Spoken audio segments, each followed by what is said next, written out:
Мен көтөрөйүн деген көйгөйлүү маселе бул Ош областынын Кара Суу районуна караштуу Акташ айыл өкмөтүндөгү Барак айылы боюнча. Сиз билесиз, бул боюнча маалыматыңыз бар. Ошол боюнча дагы айтып өтөйүн дедим эле. Бул Барак анклавы жалпы аянты 288 гектар, 75 гектары ал жер үлүшү болуп эсептелет. 95 гектары бул фонддун жери. 38 гектар жер бул сос объекттери болуп, жалпысынан 208 гектарды камтыйт.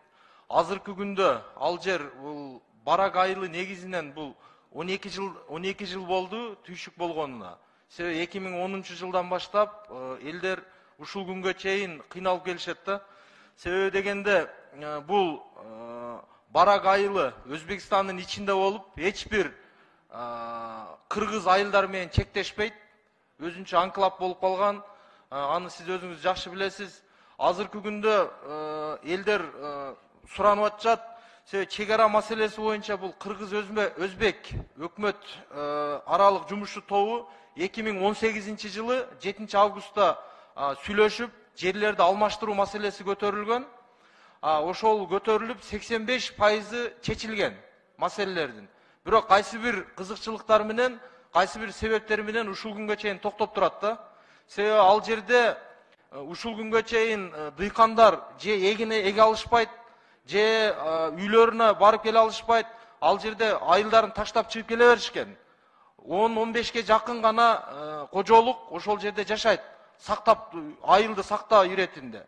Калгандары кыргыз мамлекетине өтүп, ошол жерде квартиралап, ар жерде жүрүшөт, кыйналып келип атышат.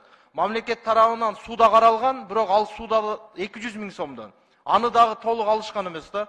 Ушуга бир көңүл буруп, бул делимитация, демаркация бул комиссиясынын төрагасы Камчыбек Кыдыршаевтан да суранат элек.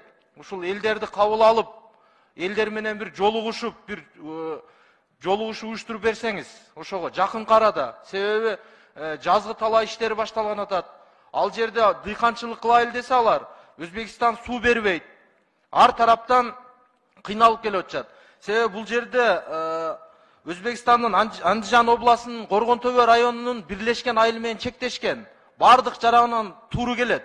Ошону бир тез аранын ичинде бир урматтуу төрага протоколдук тапшырма берсеңиз, себеби 1000ге жакын тургун кыйналып атат. Жаңы төрөлгөн бала уже бойго жетип калды, көйгөй башталгандан беричи. Ошого сураныш сиздерден бир протоколдук тапшырма берип, бир эл менен жолугушуу уюштуруп берсеңиздер, ушун. Рахмат, аппарат Алишер Абдуллаевичтин кайрылуусу боюнча протокол тапшырма жиберилсин. Ошондой эле ага чейин сүйлөгөн Малиев Арсланбек Касымалконовичтин кайрылуусу боюнча дагы протокол тапшырмалар берилсин. Стенограмма үчүн. Рахмат, кийинки сөз Мамасадыков Замирбек